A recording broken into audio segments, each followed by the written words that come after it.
Oh, actually? Actually cooking. Yeah. So I've had some legends here today, man. I've had Coach Charlie Titus. I've had Coach Wilson. I've had Coach Merritt, Boobie Jackson. And I don't know if you're supposed to be in here. I didn't hear you were pulling up. Yo. I didn't hear you were pulling up. I was at the college fair. But I got the legendary Coach Cory, New Mission. Thank you, man. And as soon as you come in the door, I'm like, nah, I got to get you on here for a little bit. My brother right here. Growth All Podcast. So you're no longer a coach. I mean, you're a life coach more so now, but not on the sidelines like you used to be. So I'm just gonna ask you right away, man. What was some of the biggest characteristics, attributes that you look for in the type of players that you like for your program? Honestly, I feel like when we were coaching, and when I was coaching, it was just about the kids that wanted to be there, and like the criteria for talent was just like effort, and like having like effort be a talent. Right. If I feel like you can teach anybody anything if they try hard and they're committed, and then the next thing is like not trying to having the ability to like navigate and deal with somebody who's very difficult. Because I realized as a coach I was difficult. Yep. But the only reason I realized that my yelling and screaming was helping the ones who went to college and played. Right. By the time they got a college coach, they was like, my coach was ripping on me forever, you know. And for me, the outcome, I feel like the best thing a player could ever do is like commit themselves to a routine when we're not around. So if you're able to do something if you're working on your game when we're not around, right. I could only imagine what's going to happen when the wisdom gets around you. You know what I'm saying? Right, so those are the kind of ones that not just came, but the ones that stayed are the ones that were committed to that level of hard work, man. Right. So you've been a coach for a long time. Yeah. You know, and I'm just curious to know, and I've asked a lot of these coaches the same questions I talked to. Who were or are some of your biggest like coaching influences, right? Like guys you looked at in the game and was like, man, like, yo, this, like, I would love to run my program similar to this, or I got to take a little piece of this or that. Like, what was it? Like, who were some of your biggest inspirations in the coaching game? My number one influence as a coach is Hubie Brown. Yes, the doctor. Oh yeah. And the reason was Hubie Brown, because no matter where he went, like, I remember one time when the Knicks were terrible, really, really bad, he went to the Knicks, they got better. Another time he went to Memphis, he came out of retirement, went to Memphis, they got better. And Hubie Brown ran a whole system of like logic. Yep. Does it make sense for you to dribble at two people? Right? Would it make sense if you just moved here and wait for your opportunity, and when you get your opportunity, take advantage of it? Like, just real logical stuff that he was talking about. And he had like really, really good sets that's like translatable to the student groups that I was teaching. His plays were not designed for the super hyper athlete. I think sometimes as coaches, we're working on things for the Michael Jordan, athletic, LeBron types. I was trying to coach to the six. My mindset was to coach under 6 feet under, right? Like, assuming you can't dunk. If you can't dunk, and if you're not a high flyer, I need you to be able to, like, you know, play defense. I need you to be able to do all the fundamental things that can make us be successful, and it worked out. What do you feel as though like makes a great coach, right? Because it's one thing where, I mean, we've saw it in the past before where coaches could just recruit a bunch of talent, right? Right. And that's easy to do versus actually building a program and building players up, building diamonds in the rough. Right. So like, what are some of the best attributes you think that make up like a great coach? It's gonna sound crazy. No, it ain't. It's coach. Stealing.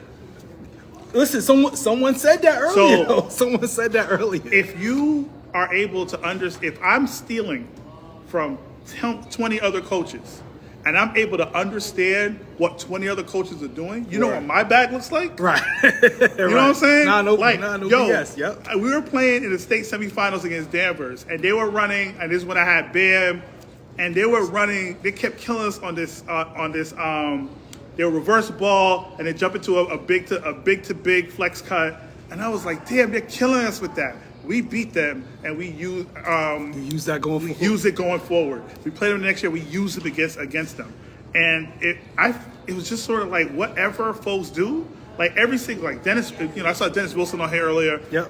Stole something from him. If you can't take from other coaches, and you think that means that you think you're bigger than the game because you have to constantly reinvent yourself all the time. Right.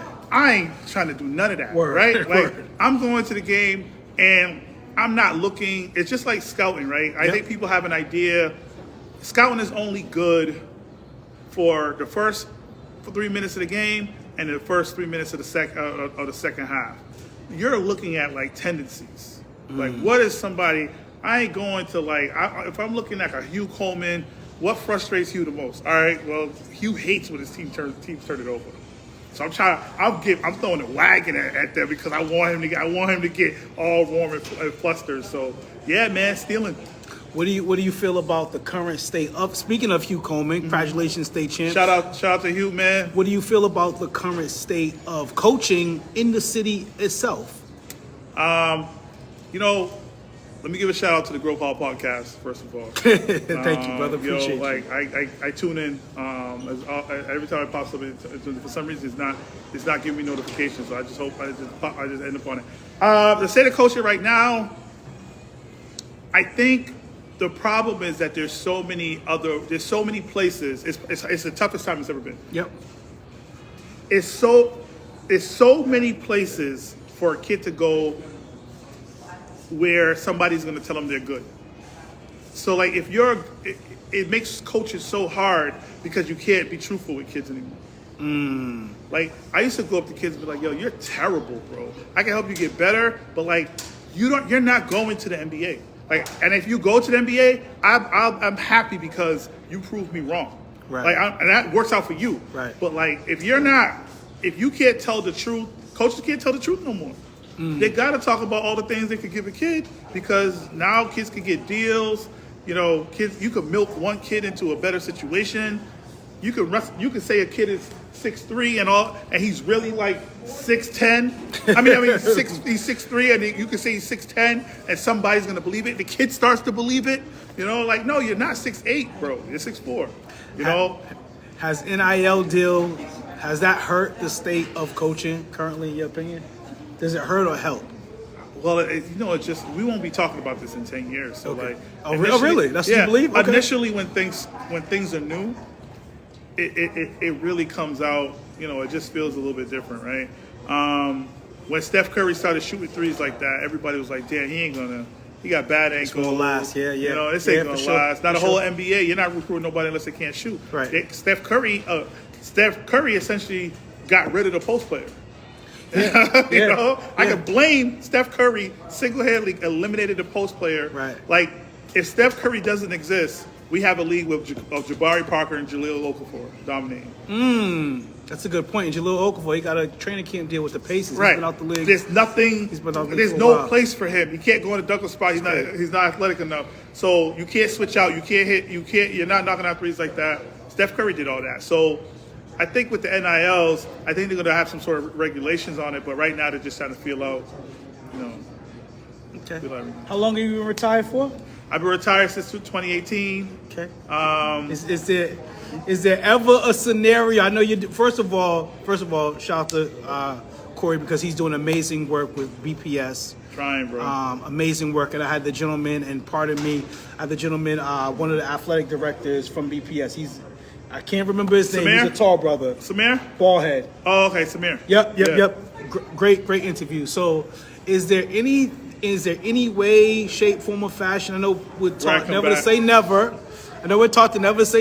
But Jay-Z said he was retiring, came back. Same thing with Jordan. I mean, as great as you've always been, and shout out to New Mission for winning the championship last year. Is there ever a scenario in which you would return to coaching? Yes, finally. Okay. And I'll tell you how. I have an 18-month-old daughter. Hey, shout out to being a girl dad. Right. My first state championship was with girls.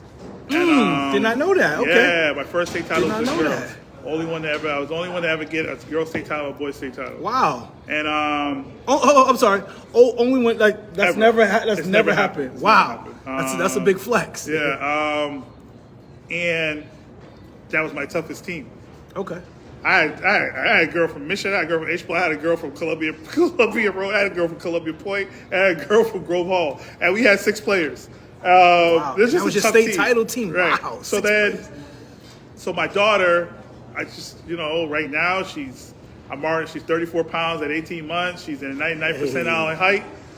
I'm coming back. I'm coming back. So she hits 4, I'll be back. So I was retired, but like So a return to the girls' game because of baby girl. And I will say this, as far as the BPS side, my job is just really to serve between good brothers like you and being a connector. I don't want to, I think everybody can eat, right? You're not a gatekeeper at all. No, never, like everybody never. can eat. And if we got it, I'm gonna say we got it until otherwise. I just know I failed at trying to do it. Right. And I think like we have so many, we're trying to build more doors and tear down some of the walls that live in Boston. So I always appreciate you and the work that folks are doing in the community. Thank you That's so all much. love, man. Man, well, Coach, I caught you as soon as you walked in the Appreciate door. you, man. There was no way I was man. letting you get out of here without show sitting some down love. for Like, 30 we just seconds. came for or the so. college fair. I got my two mentees with me, man. We good. Nice.